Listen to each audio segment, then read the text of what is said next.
오늘은 기도 베이직 101 세 번째 시간입니다. 도우시는 성령님에 대해서 좀 살펴보기를 원합니다. 첫 번째 시간, 우리의 기도의 대상에 대해서 나누었어요. 우리의 기도의 대상은 하늘 아버지시다. 그 아버지는 내가 구하기 전에 나에게 있어야 할 것이 무엇인지를 아시는 은밀한 중에 나를 보시는 친밀하신 아버지다. 그래서 그 아버지의 이름을 부를 때에 아버지를 채우면서 기도하는 기도의 영광이 있다. 이렇게 말씀을 드렸고요. 두 번째, 지난주는 기도의 수단. 우리가 도대체 기도를 어떻게 할 수 있는가? 예수 그리스도의 십자가 죽음과 부활로 말미암아 우리가 비로소 예수의 이름으로 기도할 수 있지요. 잡히시기 바로 전날 특별히 사랑하시는 제자들에게 다락방 강화를 하시면서 수차례 이제는 내 이름으로 구해. 내가 아버지께 감으로 내가 너의 기도의 제목을 응할 거야. 이렇게 말씀하시는 그 예수님의 말씀 앞에서 우리는 예수님의 삶으로 기도 가운데 초청을 받은 것입니다. 그래서 기도는 예수님의 이름으로 마무리 짓는 것이 아니라 그의 삶으로 살 것을 결단하는 시작입니다. 지난주에 그런 말씀을 드렸어요. 오늘은 세 번째 시간으로 우리의 기도를 도우시는 성령님에 대해서 좀 살펴보기를 원합니다. 꼭 의도한 건 아닌데요. 어떻게 이게 공교롭게 삼위 하나님에 대한 교리 설교가 되어가는 것 같아서 제가 이번 한 주 준비하면서도 기도에 대해서 되게 프랙티컬한 설교가 될 줄 알았는데 왜 하나님이 이렇게 설교를 준비케 하실까? 그런 생각을 많이 하면서 말씀을 준비했습니다. 여러분, 성도의 기도는 아버지의 이름을 부르며 시작되고 예수 그리스도의 이름으로 매듭짓습니다.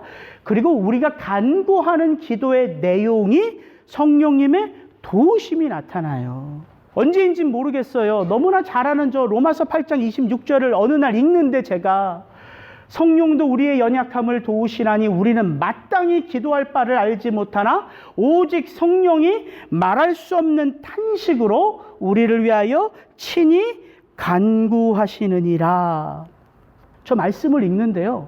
이상하게 그날은 제 안에 기도를 도우시는 분, 그리스도 예수를 증거하시는 분, 우리 가운데 진리로 인도하시는 분, 늘 그렇게 제게 성령님이 생각되는데 그날만큼은 이 말씀을 읽는데 제 안에 어떤 감동이 있었냐면 성령님이 기도를 가르쳐 주시는 분이 아니라 기도하시는 분이네. 그게 너무 마음에 간절함으로 들어오더라고요. 내가 뭔데? 나를 위해서 친히 간구하실까? 그래서 언젠가는 이런 깨달음을 한번 성도님들과 나누면 참 좋겠다 생각했던 적이 있었어요. 오늘 좀 그 은혜를 나누고자 합니다. 오늘 제목이 도우시는 성령님이에요. 성령님이 도우세요. 오늘 본문에 보니까 뭘 도우세요? 성도의 기도를 돕지요. 여러분, 우리가 거듭나야지만 기도할 수 있어요. 그죠? 예수 그리스도의 십자가를 우리가 믿을 때 비로소 하늘 아버지가 심판자가 아니라 나의 아버지가 되지요. 그래서 거듭나야지만, 구원받아야지만 기도할 수 있어요. 그 구원받은 성도의 기도를 성령님이 도우신다는 거예요. 기도는 그래서 영적인 거예요. 기도에 대하여 베테랑이 없습니다. 기도에 대하여 전문가가 있을 수 없어요. 그것은 보이지 않는 영이신 하나님께 우리 속에 거하시는 영이신 성령님이 도와서 그 기도를 올려드리기 때문이에요. 그 영적인 기도의 세계인 것을 우리가 너무 잘 알아요. 근데요, 우리의 기도를 하는 기도의 내용을 한번 잘 돌이켜보세요. 여러분, 요즘 어떤 걸 놓고 기도하세요? 뭘 놓고 기도하세요? 영적인 기도가 실은 무엇과 연결되어져 있냐면 성도의 삶과 연결되어져 있어요. 우리가 살아가면서 경험하는 것을 가지고 기도하잖아요.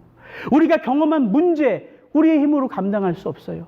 우리가 경험하는 어려움, 우리의 힘으로 해결할 수 없어요. 기도 가운데 알려드리죠. 우리가 느끼는 감사, 우리가 누리는 어떤 기쁨, 우리가 돌이켜야 할 어떤 회개, 이거 전부가 다 성도의 삶이라고요. 그러니까 영적인 기도는 우리의 실제적인 삶과 분리된 것이 아니라 이게 하나란 말이에요. 그래서 성도가 기도하며 살아가는 거예요.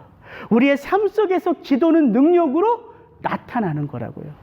그래서 성도의 삶 속에서 어떻게 우리의 삶을 그리고 우리의 기도를 성령께서 도우시는지 로마서의 말씀, 특별히 8장을 중심으로 여러분들과 함께 좀 살펴보기를 원합니다.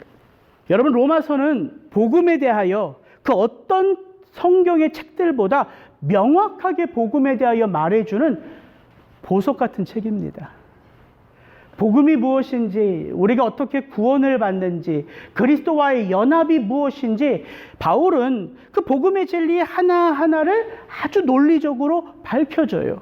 뿐만 아니라요, 바울은 이 로마서를 통하여 복음이 어떻게 실제적으로 우리의 삶을, 성도의 삶을 변화시키는지, 특별히 로마서 5장부터 8장까지 그 원리를 설명하고 있어요.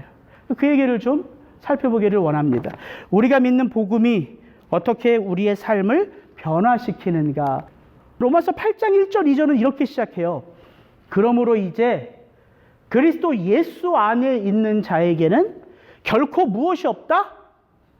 정죄함이 없다. 이렇게 말해요. 그러면서 이는 그리스도 예수 안에 있는 생명의 성령의 법이 죄와 사망의 법에서 너를 해방하였습니다. 여러분, 구원이 뭐예요? 죄와 사망의 법에서 놓여진 게 구원이에요. 더 이상 죄가 우리에게 왕노릇하지 못해요. 거기서 우리가 풀려났어요. 해방되었습니다. 그게 구원이에요. 근데 그 구원을 바울은 어떻게 선포하냐면 더 이상 우리에게는 정죄함이 없다, 이렇게 선포해요. 이게 무슨 말이냐면 더 이상 갚을 빚이 없다는 거예요.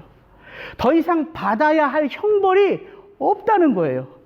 이렇게 로마서 8장을 시작한다고요. 근데 이 로마서 8장을 이렇게 시작하기 위하여 바울은 로마서 5장, 6장, 7장에 반복해서 이 우리 성도, 거듭난 성도의 삶의 원리에 대해서 말한다고요.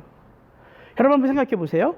더 이상 여러분들이 이제 죄의 형벌을 받지 않아요. 그리스도 예수를 믿으면. 갚을 빚이 없어요. 그래서 자유해요. 근데 여러분, 여러분의 삶 속에 죄가 있습니까? 없습니까? 있죠. 도대체 그게 어떻게 된 거예요? 왜 정죄함이 없는데 우리의 삶 속에서 죄가 여전히 기승할까? 그것을 바울이 5장, 6장, 7장을 통해서 풀어낸다고요. 그 은혜를 좀 살펴보기를 원합니다. 제가 보니까 이 6장, 7장에서 바울이 던지는 질문 가운데 핵심적인 질문이 있어요. 오늘은 이것을 중심으로 설교하려고요. 그래서 좀 딱딱할 수 있지만 여러분 좀 은혜 가운데 잘 좀 들으셨으면 좋겠어요. 로마서 6장 1절, 2절 같이 있습니다. 시작. 은혜를 더하게 하려고 죄에 거하겠느냐? 그럴 수 없느니라. 죄에 대하여 죽은 우리가 어찌 그 가운데 더 살리요. 7장 앞부분만 읽습니다. 시작. 그러므로 내 형제들아, 너희도 그리스도의 몸으로 말미암아 율법에 대하여 죽임을 당하였으니. 요 6장과 7장에서 요 두 구절, 죄에 대하여 우리가 죽었다, 그리스도 예수로 말미암아 우리가 율법에 대하여 죽었다, 이것을 정확하게 이해하지 않으면요, 도대체 성도가 구원받은 것이 무엇인가 헷갈려요. 그래서 요거를 좀 잘 이해하셨으면 좋겠어요. 근데 키는요, 너무 간단해요. 그냥 말씀 그대로를 받아들이면 돼요. 잘 생각해 보세요. 예수 그리스도로 말미암아 죽은 대상이 누구입니까? 죄입니까? 나입니까? 누가 죽었어요? 죄에 대하여 내가 죽었어요. 나에게 있는 죄가 죽은 게 아니라 죄에 대하여 내가 죽었어요. 또 그 7장도 잘 보세요. 그리스도 예수로 말미암아 율법이 폐하여졌습니까? 율법에 대하여 내가 죽었습니까? 율법에 대하여 내가 죽었다고요. 생각해보면 너무 단순한데 이걸 놓치면 이제 헷갈려요. 도대체 율법과 복음의 관계는 뭐며, 정죄함이 없다고 하는 나의 삶 속에 죄는 왜 이렇게 기승하며, 이게 헷갈린다. 왔다 갔다 해요. 그래서 오늘은 요거 하나를 좀 풀어내고자 해요. 도표 2개가 있는데요. 2개만 잘 다 여러분이 이해하시면 오늘 설교는 끝입니다. 바울은 로마서 6장과 7장에서 이 도표의 내용을 이야기해요. 내가 구원받은 성도가 죄에 대하여 죽었다고 선포해요. 성도가 죄에 대하여 죽었어요. 어떻게? 그리스도 예수가 나의 죄를 다 짊어지고 십자가에서 어떻게 되셨어요? 죽으셨기 때문이에요. 그래서 구원은 그리스도 예수와 함께 십자가에 내가 못 박힌 거예요. 예, 그리스도 예수와 함께 우리가 십자가에 못 박혔고 모든 게 끝났습니까? 아니죠. 그 예수님이 죽음으로 인하여 우리의 죄를 씻고 3일 만에 부활하심으로 무엇에 대하여 사셨어요? 의에 대하여 사셨어요. 하나님의 영광에 대하여 사셨어요. 그래서 바울은 이렇게 말하는 거예요. 우리가 죄에 대하여 죽고 우리가 의에 대하여 살았다. 이렇게 말해요. 이거 이해하시죠? 그렇다면 죄에 대하여 죽은 게 무슨 말을 하는 거냐면 우리 속에 죄가 있다 없다, 우리가 죄를 지을 수 있다 없다 이런 얘기를 하는 게 아니라 더 본론으로 돌아가면 이 얘기하는 거예요. 죄의 다스림과 지배가 더 이상 우리에게 왕노릇할 수 있다 없다? 없다예요. 그래서 해방이라는 말을 쓰는 거예요. 바울이. 우리가 죄와 사망의 권세에서 해방됐다. 그럼 그 전까지는 어떻게? 우리가 누구의 종으로 사는 거예요? 죄의 종으로 사는 거예요. 그래서 우리가 본질상 죄의 자녀라 이런 성경 구절이 있는 거예요. 그러면 반대편을 보겠습니다. 그러면 더 이상 죄가 우리를 다스리지 못하고 지배하지 못하는 우리에게 이제 무엇이 왕노릇해요? 성도의 삶 속에 무엇이? 은혜가 왕노릇한다. 이렇게 말하는 거예요. 은혜가 왕노릇한다. 그렇다면 죄는 죽은 거예요? 안 죽은 거예요? 네, 죄는 그 힘을 잃은 거예요? 안 잃은 거예요? 안 잃은 거예요. 죄는 여전히 존재해요. 여전히 우리를, 성도를 삼키려고 우는 사자같이 우리를 끊임없이 유혹해요. 죄는 버젓이 살아 있습니다. 이걸 놓치면 안 된다고요. 그럼 반대편 봅시다. 그렇다면 죄의 정죄함이 없어요. 우리가 죄에서 해방된 우리는 마음대로 살아갈 수 있다고 성경은 말할까요? 아니란 말이에요. 아니란 말이에요. 죄에서 해방된 우리는 마음대로 살아갈 수 있다고 성경이 말하지 않아요. 여러분 6장을 한번 잘 읽어보세요. 그럼 거기에 뭐가 나오냐면 죄의 종, 순종의 종. 대꾸로 나와요. 죄의 종, 의의 종. 죄의 종, 하나님의 종. 저 옆에 있는 순종의 종, 의의 종, 하나님의 종은 다 하나예요. 하나. 은혜 속에서 살아가는 성도들. 그러니까 우리는 구원받아서 내 마음대로 살아가는 게 아니래요. 세상의 길은 두 길밖에 없어요. 생명의 길과 사망의 길이에요. 우리 인생 앞에 놓여진 길은 생명으로 들어가는 좁은 길과 멸망으로 가는 넓은 길밖에 없어요. 성도의 삶 속에는요, 죽음의 삶과 의로운 삶밖에 없다고요. 마음대로 살아가는 삶이 없어요. 그래서 우리 가운데 의가 우리의 삶을 주장하고 은혜가 우리의 삶을 주장하지 않으면 우리 가운데 계속 어떤 일이 벌어지냐면요, 계속해서 죄가 영향력을 발휘한다고요. 그래서 성도의 삶 속에 죄가 계속 드러나요. 그래서 우리가 갈등하고 고민하고 괴로워하는 거란 말이죠. 똑같은 원리로 율법에 대해서도 한번 보겠습니다. 율법 앞에서 바울은 분명 율법에 대하여 내가 죽었다고 말해요. 그죠? 율법에 대하여 내가 죽었어요. 그럼 우리 속에 율법에 대하여 죽은 내가 우리 속에 예수 그리스도의 영, 성령을 통하여 율법을 지키는 삶으로 구원이 일어나는 게 아니란 말이에요. 어떻게 우리의 구원이 완성돼요? 성령을 쫓아 따르는 삶을 통해서. 이게 바울이 말하는 로마서 7장의 원리란 말이죠. 그래서 바울은 말합니다. 우리가 율법은 뭘 드러내냐면요, 죄와 사망의 권세를 드러내요. 이 로마서 7장에서의 율법의 역할이에요.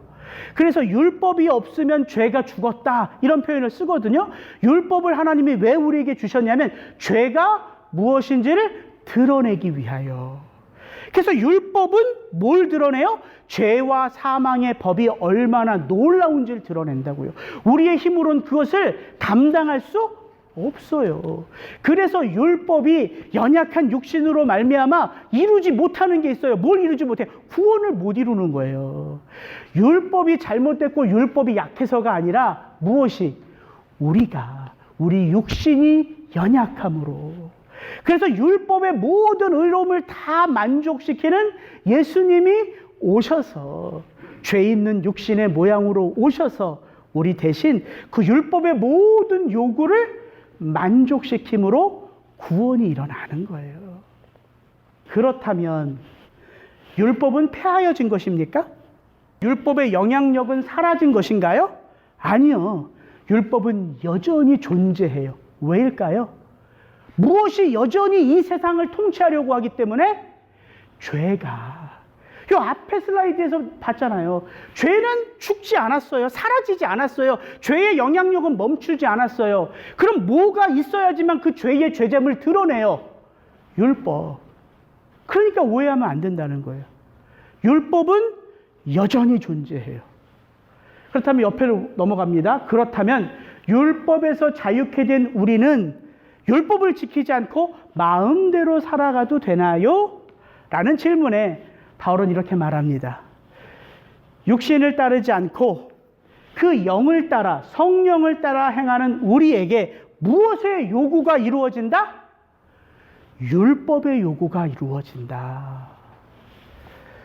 여러분, 율법은 죄를 드러내는 역할을 해요. 로마서에서 말하는 율법, 특별히 6장, 7장, 8장의 율법의 역할이에요. 근데 율법을 주신 하나님은 우리에게 그 율법을 왜 주셨을까요? 그 율법을 통해서 우리로 뭘 보게 하시기 위하여? 죄를 보게 하시기 위하여. 그 죄를 본 우리는 율법을 통해서 구원을 못 얻잖아요. 누구를 보게 되어 있어요?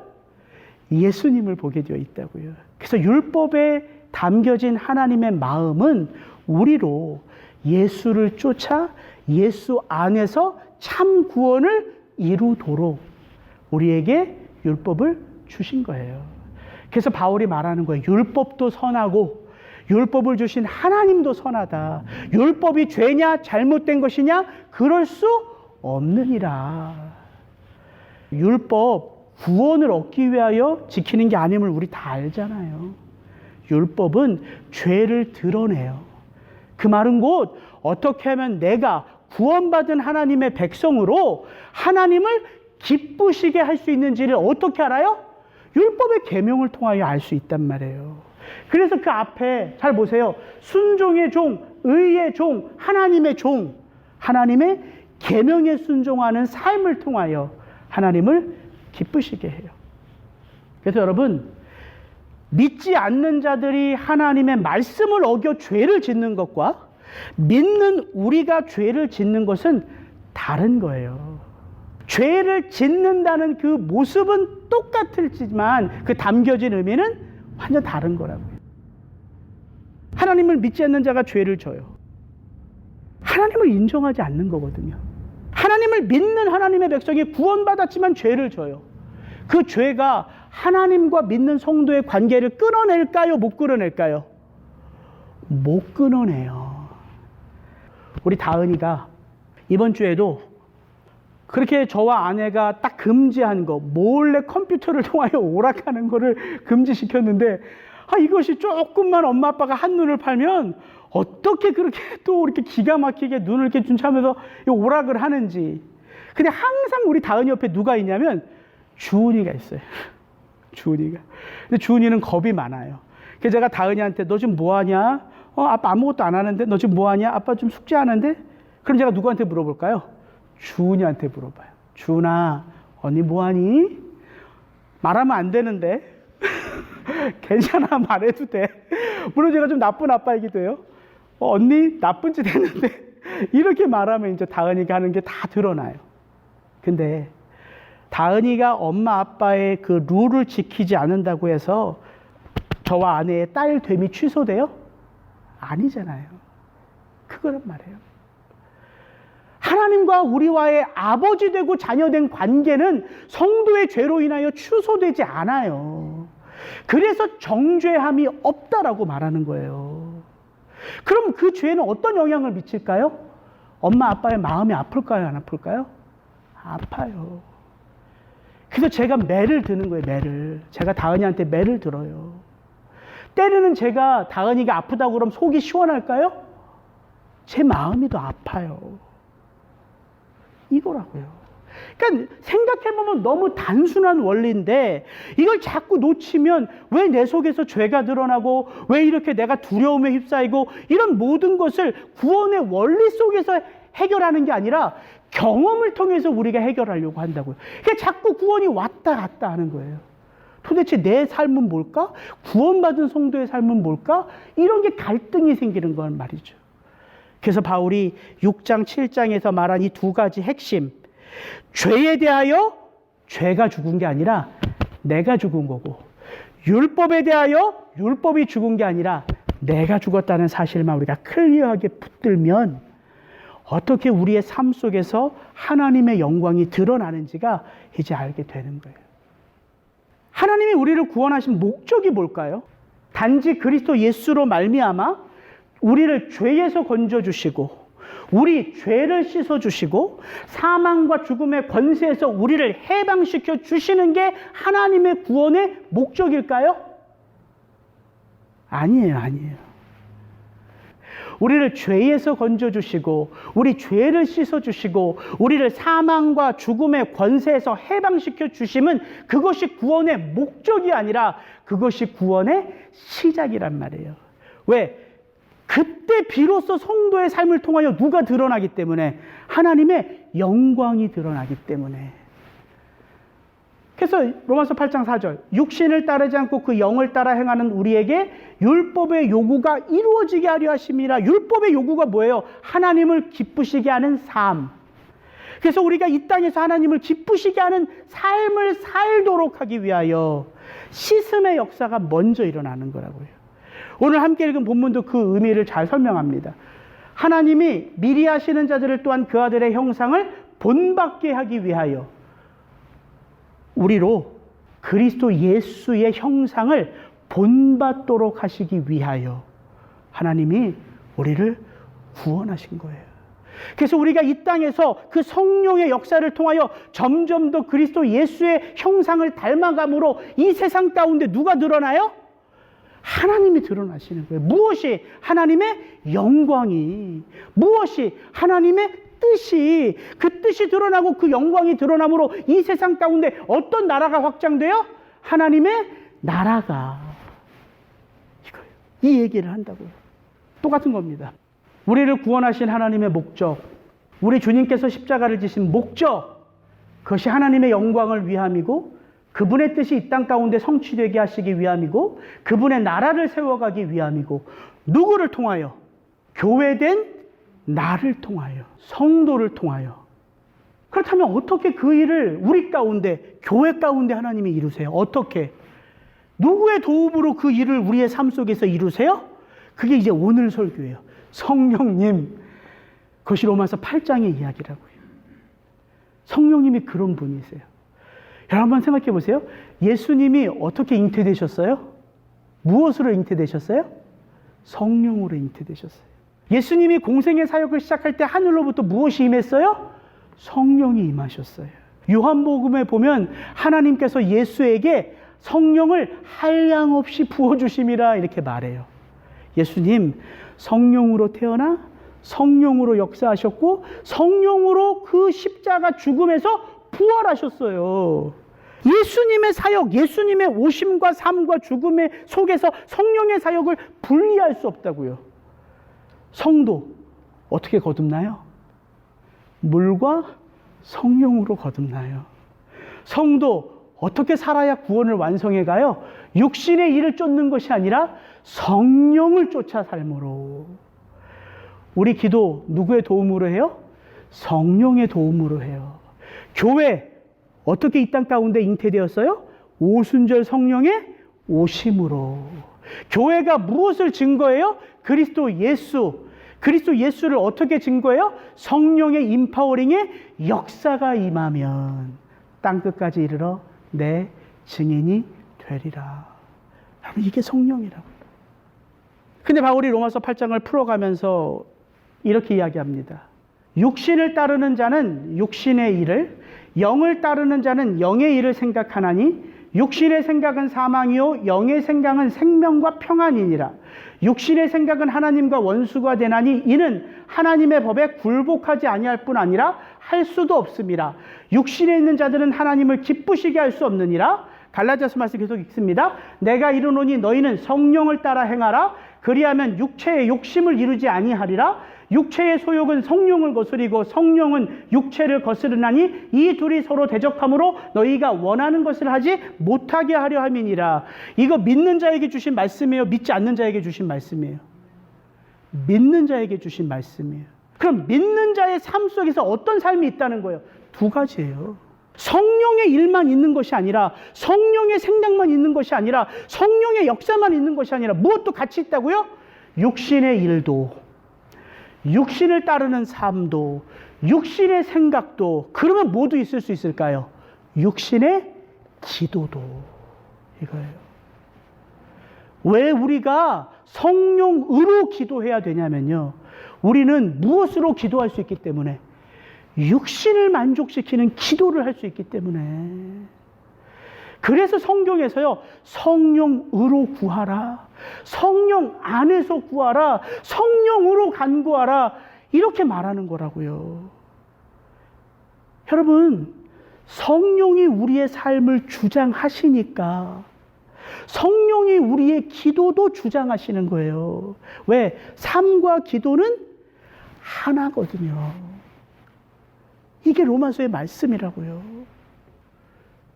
왜 그런지 요거 조금만 더 설명할게요. 로마서 6장 6절에 보면 잘 보세요. 우리가 알거니와 우리의 어떤 사람이 죽었어요? 옛사람이 죽었어요. 이 옛사람은 뭘까요? 예수 믿기 전의 사람. 그 예수 믿기 전의 사람이 옛사람이에요. 이 옛사람이 예수를 믿음과 함께 십자가에 못 박혀 죽었어요, 안 죽었어요? 죽었어요. 이건 과거형이에요. 근데 잘 보세요. 우리가 알거니와 우리의 옛사람이 예수와 함께 십자가에 못 박힌 것은, 그 다음에요, 죄의 몸이 죽어 다시는 우리가 죄에게 종노릇하지 아니하려 함이니. 갑자기 또 죄의 몸에 대해서 얘기해요. 그럼 뭘까요? 옛사람은 무엇인지 알아요, 우리가. 예수 믿기 전의 사람. 그래서 옛사람의 대조는 새 사람이죠. 예수 안에서 사는 사람, 성령 안에서 사는 사람. 근데 옛사람은 죽었는데 왜 죄의 몸이 우리 가운데 아직도 역사해요? 이게 뭐냐면요, 여러분, 우리의 몸은 죽어요, 안 죽어요? 죽죠. 우리의 몸이 왜 죽어요? 아담과 하와가, 하나님이 아담과 하와를 하나님의 형상으로 잉태하셨을 때 아담과 하와는 죽도록 작정되었습니까? 죽지 않도록 작정되었습니까? 그죠? 근데 아담과 하와는 죽죠. 왜 죽어요? 뭐의 결과로? 죄의 결과로 죽어요. 우리의 몸은요, 그렇게 이 땅 가운데 계속 태어났어요. 죄의 종으로. 이 육체는요, 죽을 몸이에요. 근데 이 몸 자체가 죄악됐다는 말이 아니에요. 몸 자체는요, 의의 병기로도 들여질 수 있고 죄악의 도구로도 쓰임받을 수 있어요. 근데 이 몸이 무엇을 담고 있어요? 영을 담고 있죠. 영. 그 영. 그 영 가운데 하나님의 새 영이 임한 거예요. 그래서 바울은 이 죄의 몸을 어떻게 설명하냐면 이렇게 말합니다. 이와 같이 너희도 너희 자신을 죄에 대하여는 죽은 자요, 그리스도 예수 안에서 하나님께 대하여는 살아있는 자로 여길지어다. 그러므로 너희는 죄가 너희 죽을 몸을 지배하지 못하게 하여 몸의 사욕에 순종하지 말고, 또한 너희 지체를 불의의 무기로 죄에게 내주지 말고 오직 너희 자신을 죽은 자 가운데서 다시 살아난 자 같이 하나님께 드리며 너희의 지체를 의의 무기로 하나님께 드리라. 죄의 몸이 뭐냐면요, 죄가 주장하여 드러나는 육체. 이게 죄의 몸이에요. 그러니까 지금 바울은 이 로마 교회 성도들에게 뭐라고 말해요? 너의 몸을 죄에게 드리지 말고 무엇에게 드려라? 하나님께 드리라. 그러면 결국 너희는 몸과 영이 마지막 때에 부활하리라. 로마서 8장 11절. 예수를 죽은 자 가운데서 살리신 이의 영이 너희 안에 거하시면 그리스도 예수를 죽은 자 가운데서 살리신 이가 너희 안에 거하시는 그의 영으로 말미암아 너희 죽을 몸도 살리시리라. 이렇게 말한다고요. 그래서 우리는 뭘 해야 되냐면요. 더 이상 죄가 나를 지배하지 못해. 나는 죄의 종로로 타지 않아. 이것을 우리가 어떻게 해야 돼요? 끊임없이 선포해야 돼요. 그러지 않으면요, 죄가 우리를 다스릴 수 있어요, 없어요? 있다고요. 그래서 성령님이 필요한 거예요. 왜? 성령님이 끊임없이 우리의 생각을 어디에 초점을 맞추게 해요? 그리스도 예수. 제가 로마서 7장 8장을 읽으면서 지난번에 드렸던 요한복음 다락방 강화를 같이 한번 읽어달라고 부탁드렸어요. 왜냐면요, 여러분, 다락방 강화가 제자들에게 선포됐죠. 근데 그것도 기가 막혀요. 요한복음 13장에 예수님께서 이 땅에서 제자들을 사랑하신 그 사랑의 삶을 마지막으로 몸소 행해 주세요. 무엇으로? 세족식으로. 제자들의 발을 닦아 주심으로. 근데 그 제자들의 발을 닦아 주실 때 예수님이 누구 발도 닦으셨어요? 예수님을 팔 가롯 유다의 발도 닦아주셨어요. 정말 그분은 자기 백성을 사랑하시되 끝까지 사랑하셨어요. 근데 요한복음 13장을 잘 읽어보면 예수님의 다락방 강화가 본격적으로 선포되는데 언제 선포돼요? 가롯 유다가 예수를 팔려고 나갈 때. 그때부터 선포돼요. 그리고 예수님이 이렇게 말씀하세요. 이제 내가 영광을 받았다. 이제 내가 하나님께 영광을 돌려드렸다.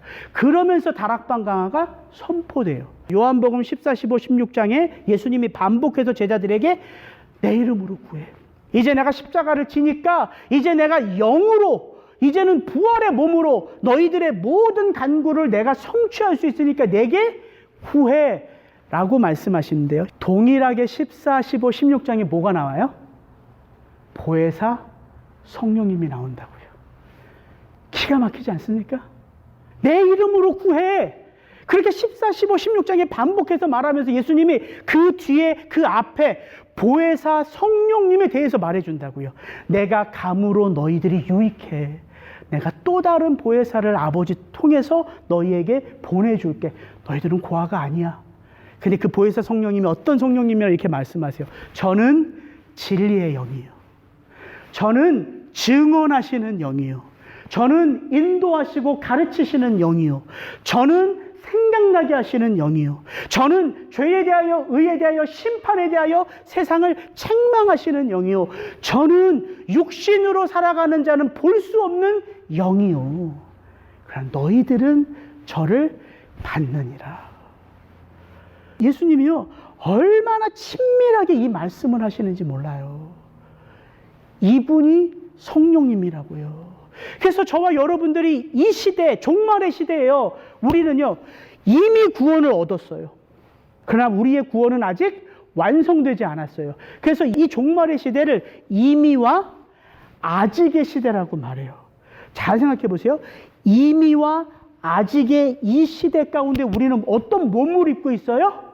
너희 죽을 몸, 죄의 몸. 아까 죄의 몸을 입고 있어요. 이 몸이 부활의 몸이 아니에요. 연약해요.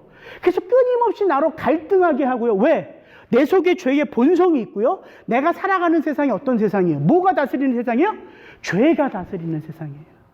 그러니까 우리가 자칫하면 우리를 두렵게 하는 영에 사로잡혀요. 그러니까 우리가 낙심하기도 해요. 왜 내가 목사인데 이 모양이지? 왜 내 마음속엔 성도에 대한 사랑이 없지? 왜 나는 이렇게 다른 사람을 미워하지? 왜 나는 이렇게 죄를 짓지? 이게 우리 성도님들과 제 안에 있잖아요. 그러니까 우리가 이미와 아직 사이에 죄의 몸을 입고 살아가니까 우리는 약함 가운데 있다고요. 근데 성경은 이미와 아직의 이 시대를 약함의 시대라고 말하지 않고요. 은혜의 시대라고 말해요. 성령의 시대라고 말해요. 이게 은혜라고요. 왜? 이 말씀이에요. 무릇 하나님의 영으로 인도함을 받는 사람은 곧 하나님의 아들이라. 너희는 다시 무서워하는 종의 영을 받지 아니하고 양자의 영을 받았으므로 우리가 아빠 아버지라고 부르짖느니라. 성령이 친히 우리의 영과 더불어 우리가 하나님의 자녀인 것을 증언하시나니. 예, 기도를 제가 이렇게 시작한다 그랬죠. 하늘 아버지를 아빠라고 부르며 시작한다고 말씀드렸어요. 성도의 기도. 그거 누가 가능케 하는 거예요? 성령님이요. 끊임없이 그 성령님이 우리로 죄 가운데 있어도, 넘어져도, 낙심되어져 있어도, 영적으로 침체하고 있어도 그 영이 어디에 있어요? 우리 속에서 우리로 하여금 내가 누구인지 하나님 아버지의 아들이고 딸인 것을, 하나님의 자녀인 것을 그분이 끊임없이 증언하신다고요. 이게 놀라운 역사란 말이죠. 우리가 이 땅을 살아가면서 너무나 벅찬 이 세상에 돌아가는 이 일들 속에서 우리가 낙심하고 절망하여 기도를 포기하면서 되는 대로 살아가는 그때에도 이와 같이 성령도 우리의 연약함을 도우시나니 우리는 마땅히 기도할 바를 알지 못하나 오직 성령이 말할 수 없는 탄식으로 우리를 위하여 친히 간구하시느니라. 그 다음에 마음을 살피시는 하나님이 성령의 생각을 아시나니 이는 성령이 하나님의 뜻대로 성도를 위하여 간구하심이니라. 우리의 육신을 쫓는 기도까지도 성령께서 어떻게 그 기도를 바꿔주세요? 하나님의 뜻에 합당한 기도로 우리를 위하여 친히 간구하신다고요. 너무 딱딱한 설교예요. 저도 준비하면서 이걸 의도한 건 아닌데 제가 오늘 새벽에 이 준비된 메시지를 가지고 제가 기도하는데요. 너무 가슴이 벅차왔어요. 이런 기도를 드렸어요. 하나님, 저나 이 메시지를 듣는 성도님이나 오늘 또 하나 목사님을 통해서 기도에 대한 설교를 들었구나. 성령님이 그런 분이시구나. 여러분, 이런 생각은요, 여러분 속에 들어왔다 떠나가요. 제가 이게 도대체 뭘까? 왜 아버지에 대하여, 예수에 대하여, 성령에 대하여 하나님이 이 기도 베이직 시리즈를 시작하실까? 이게 기도의 틀이기 때문이에요. 이 틀은요, 우리가 이 왁구를 짠 게 아니에요. 삼위 하나님이 우리를 위하여 짜주신 거라고요. 이게 얼마나 견고해요. 삼위 하나님이 나 같은 존재를 위하여 우리의 삶과 기도를 붙들고 계신데, 그래서 이걸요 머리의 지식으로 알고 이렇게 목사님 설교했구나, 성령님이 이런 분이구나 지나간다니까요. 그러나 여러분이 이 기도의 틀 위에 여러분의 기도를 올려놓으면 어떤 마음이 들까요? 한량없는 은혜를 체험하게 돼요. 끊임없이 그 하나님이 나를 당신의 자녀로 부르시는구나. 끊임없이 그 예수님이 나를 위하여 십자가를 지신 그 십자가의 삶을 성령께서 나의 삶 속에 끊임없이 적용케 하시고 새롭게 하시고 우리의 삶을 인도하시는구나. 그러면요, 세상의 삶, 환경 이걸 떠나서요, 우리가 다시 일어나게 된다고요. 로마서 8장 34절이에요. 누가 정죄하리요? 죽으실 뿐 아니라 다시 살아나시는 그리스도 예수시니 그는 하나님 우편에 계신 자요 우리를 위하여 간구하시는 자시니라. 예수는 영원히 계심으로 자기를 힘입어 하나님께 나아가는 자들을 온전히 구원하실 수 있으니 이는 그가 항상 살아계셔서 그들을 위하여 간구하심이니라. 지금 우리가 이 땅을 살아가는데요, 저 위에 하나님 보좌 우편에 누가 계세요? 예수님이 계시는데요, 그분이 뭐하고 계세요? 우리를 위하여 기도하고 계세요. 지금 이 땅을 우리가 살아가는데요, 이 땅을 살아가는 우리 속에 누가 계세요? 성령님이 계세요. 뭐하고 계세요? 우리를 위하여 기도하고 계세요. 성도의 구원이 잃어버릴 수 있어요? 없어요. 없어요. 그래서 우리가 잘나서 의로워서 성도의 구원이 지켜질 게 아니라 우리의 삶을 중보하시는 하나님으로 말미암아. 그래서 유다서는 이렇게 선포합니다. 사랑하는 자들아, 너희는 너희의 지극히 거룩한 믿음 위에 자신을 세우며 성령으로 기도하며. 하나님의 사랑 안에서 자신을 지키며 영생에 이르도록 우리 주 예수 그리스도의 긍휼을 기다리라. 성령 안에서 기도하는 것, 성령으로 기도하는 것. 성령은 어떤 영이에요? 진리의 영이에요. 그래서 우리를 진리 가운데로 인도하세요. 성령은 그리스도의 영이에요. 그래서 우리로 그리스도의 삶을 드러나게 하세요. 성령은 하나님의 영이세요. 그래서 우리로 그 하나님을 아바, 아버지라 가장 친밀하게 부를 수 있도록 우리의 기도의 문을 활짝 열어주신다. 저는 이번 한 주 저와 여러분들이 이 메시지를 좀 마음에 품고 성령 안에서 성령으로 기도해 보셨으면 좋겠어요. 그리고 혹시 그렇게 기도하는 가운데 목사님 전에는 체험하지 못했던 그 기도의 풍성한 은혜가 체험되어졌습니다. 체험이 있으시면 저한테 전화 좀 주세요. 저도 기쁘게. 왜냐하면 제가 아침에 기도하면서 하나님 이 좋은 기도의 역사를 저만 체험하면 무슨 소용이 있겠습니까? 우리 성도님들과 더불어 함께 체험할 수 있도록 도와주옵소서. 제가 그렇게 기도했거든요. 같이 기도하겠습니다. 이 시간 우리가 성령님을 의지하여 한번 우리의 마음을 열면 좋겠어요. 나를 거듭나게 하신 성령님, 나로 열매 맺게 하시는 성령님. 그래서 성령 안에서 기도하면요, 미움이 떠나가요. 성령의 열매가 사랑이기 때문입니다. 성령의 능력이 나로 예수를 보게 하고 예수를 증거하게 해요. 그분이 그리스도의 영이기 때문에. 그래서 하나님 이 시간 성령님을 의지하여 기도합니다. 이 시간 제게 주시고자 하는 메시지가 무엇인지를 기억나게 하시고, 지금 제가 놓여진 이 삶 속에서 나의 기도가 어떻게 성령으로 기도하는 것인지를 성령님 알려주옵소서. 이 시간 그 마음을 가지고 같이 한번 통성으로 기도하겠습니다. 참 좋으신 아버지 하나님,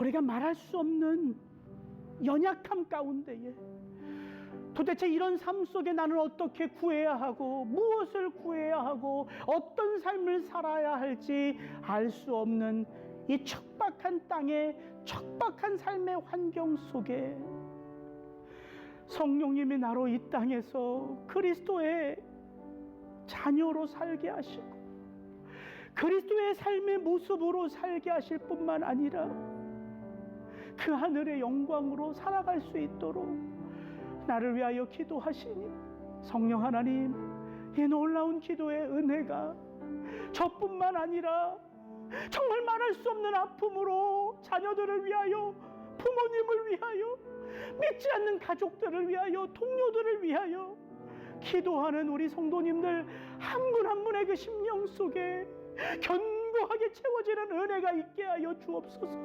우리의 기도는 단지 이 땅을 살아가는 성도가 내가 원하는 것을 구하는 것이 아니라 삼위 하나님의 그 역사 앞에 우리의 기도의 틀을 짜져 있는 그 틀 속에 내가 들어감으로 말미암아 그 하늘 영광을 누리며 하나님의 하나님 되심을 이 땅에 선포하는 하나님의 역사인 줄을 믿사오니 아버지, 우리의 사운드 성도님들 한 분 한 분들의 삶 속에 그 놀라운 기도의 본세가 드러나게 하시고 나타나게 하시고 체험되어지도록 주께서 역사하여 주시옵소서.